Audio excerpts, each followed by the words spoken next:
So hi children, today we are going to see prose 8, a flash of light. Okay, so when we talk about the heading, a flash of light, it's actually a phrase which means a sudden conclusion or point or idea or thought, okay, without pre-planning. So this lesson is all about two men, that is Valentine Haw and Louis Braille, who were the cause for the Braille script. Okay, script means you can take it as handwriting. Okay, so which was the boon, okay, which the Braille script was the boon, that is boon means blessing. Okay, blessings for the blind people. Yes children, this Braille script helped the blind people to read and write. So before entering into the prose and to know what happened in that particular prose, it is mandatory that we have to know about the author of this prose. Okay. Now let's see about the author, Nicholas Horsburgh. He is an ELT expert, educational consultant and resource person. After finishing his studies in abroad, he returned to India and worked close associated with his father, David Horsburgh. So he is even author of this book, Oxford English. So children, I want you all to take page number 96. It was a cold day and Valentine Haw walked briskly. Briskly means quickly, fast, okay? Walked quickly down the cobbled street. It was getting dark and he was in a neighborhood he was not very familiar with. He was on his way home and was thinking about the warm room and the glowing fire that would greet him on his arrival. A carriage pulled by horses rattled past as Valentine reached the corner of the street. To avoid being trampled mean crush. Trampled by the horses, he stepped back onto the pavement. Before Valentine could cross the road, he heard a rustling sound behind him. Rustling means whisper. He turned and saw in the shadows of a wide doorway a man standing with his hat in his hand. Please, sir, said the man, spare some money for a poor blind beggar. Valentine was a kind, soft hearted man and had thought a lot about the problems of blind people.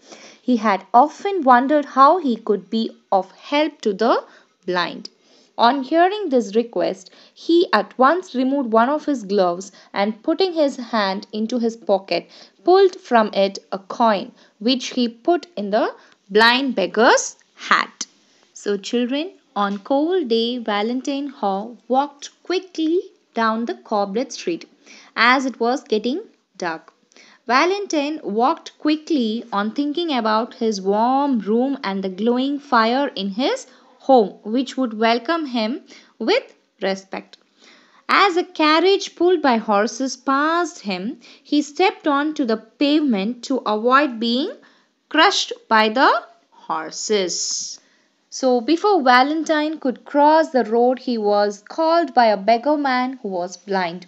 As he saw the blind man with his hat in his hand asking for money, he removed one of his gloves and took a coin from his pocket to drop it in blind man's hat.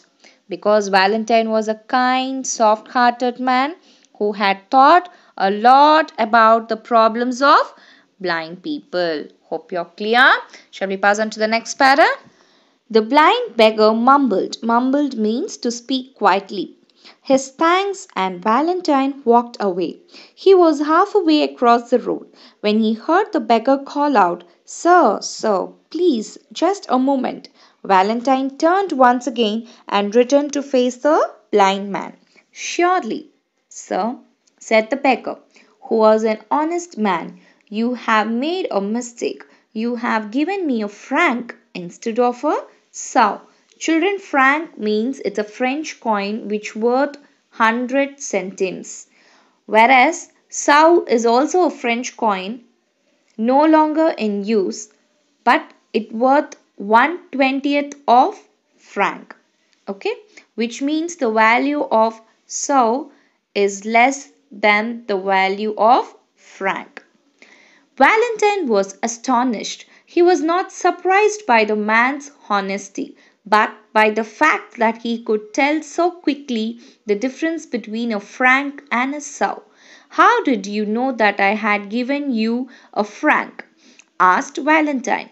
Oh, replied the beggar, it is enough for me to pass my finger over it. This was like a flash of light in Valentine's head. So, here, flash of light. Children, underline flash of light. It's a phrase which means a sudden thought or idea. Hope you're clear. So, children, when the blind man thanked Valentine for the coin, Valentine started to walk halfway across the road. So, as he was walking across the road in the halfway, the blind beggar called him again. In reply to the blind man, Valentine returned to face the blind man. Actually, the blind man was an honest man, right? You know how we came to know that he was an honest man? Because the blind man told Valentine that he had gave him a franc instead of sou. So on hearing this, Valentine was shocked but not surprised by the man's honesty. But he was shocked by the fact that how he could tell the difference between the franc and sou so quickly. So Valentine quickly inquired the blind man that how he could able to find the difference between franc and sou. The blind man replied Valentine that he could find it easily just by passing his finger over it. So here, on hearing the answer of the blind man, Valentine had a sudden thought in his head. Okay? Children, shall we pass on to the next para? So, look at the page number 97. Valentine allowed the beggar to keep the franc, although it was a great deal of money in those days. As he continued his walk, he thought to himself, if the blind can distinguish at the least touch a piece of money, why should they not distinguish a mark, a letter, or a figure? In short, they should be able to distinguish any sign so long as it is raised. With this idea, Valentine took home a blind boy who he found begging at a church door. The blind boy became his first pupil and learned very quickly how to read from raised signs. With the help of money donated by the public, Valentine Haw was able to start a school for the blind. So here we can understand that Valentine allowed the beggar to have the franc by himself, although it's a great deal of money in those days. When Valentine walked home fast, just by thinking to himself that if the blind can differentiate a piece of coin just by a least touch, why can't a mark, a letter, or a figure? So, children, tell me who thought about the blind people?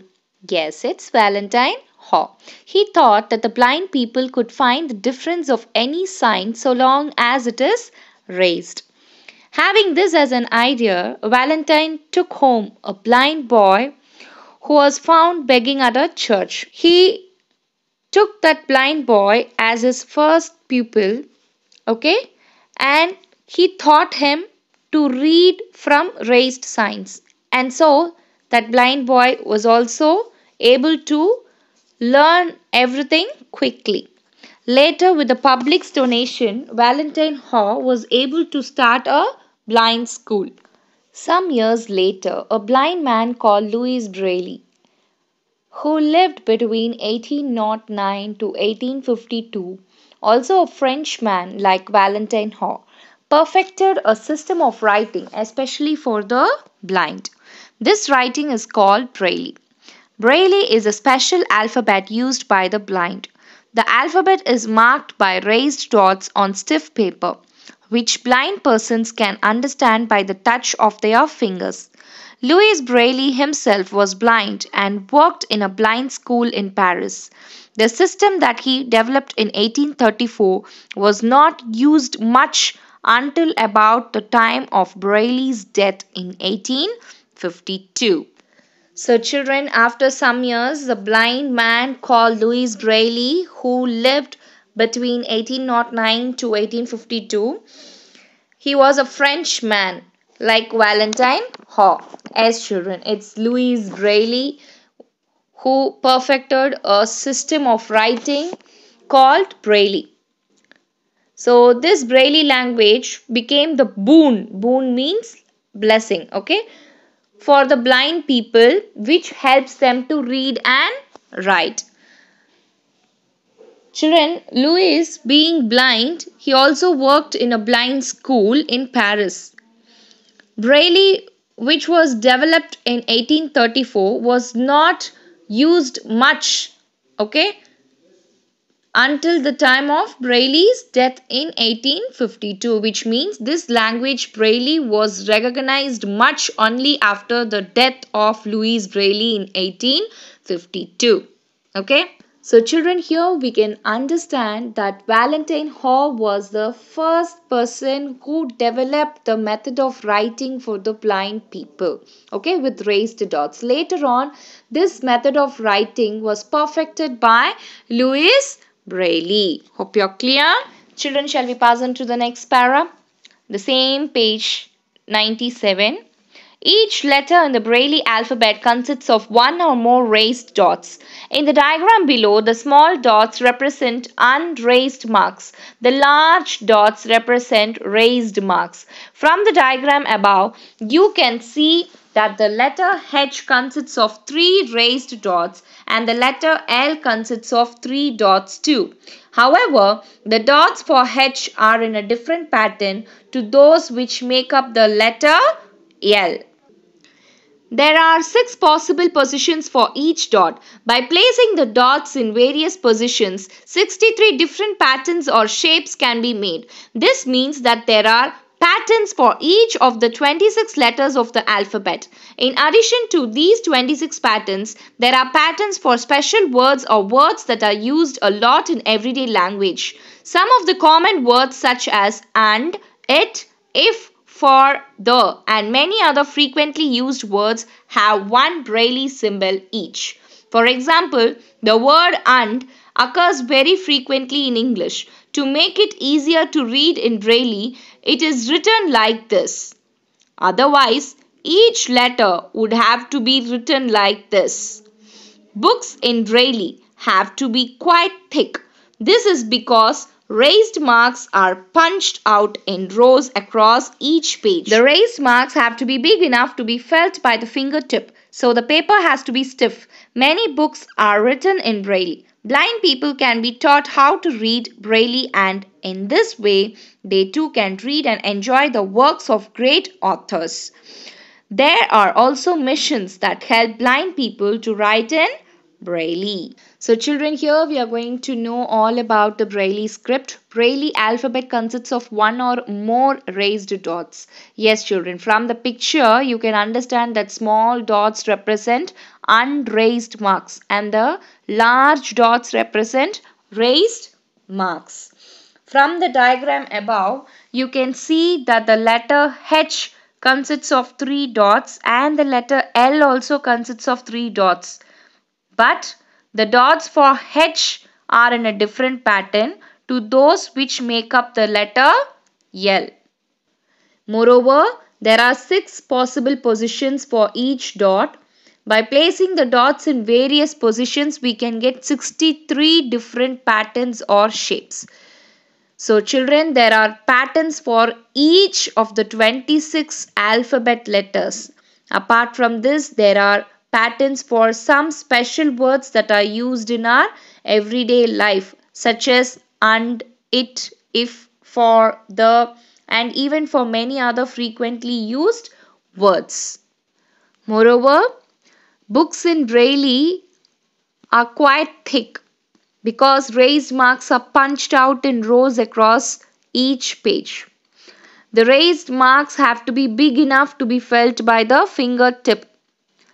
So the paper has to be stiff. Stiff means thick.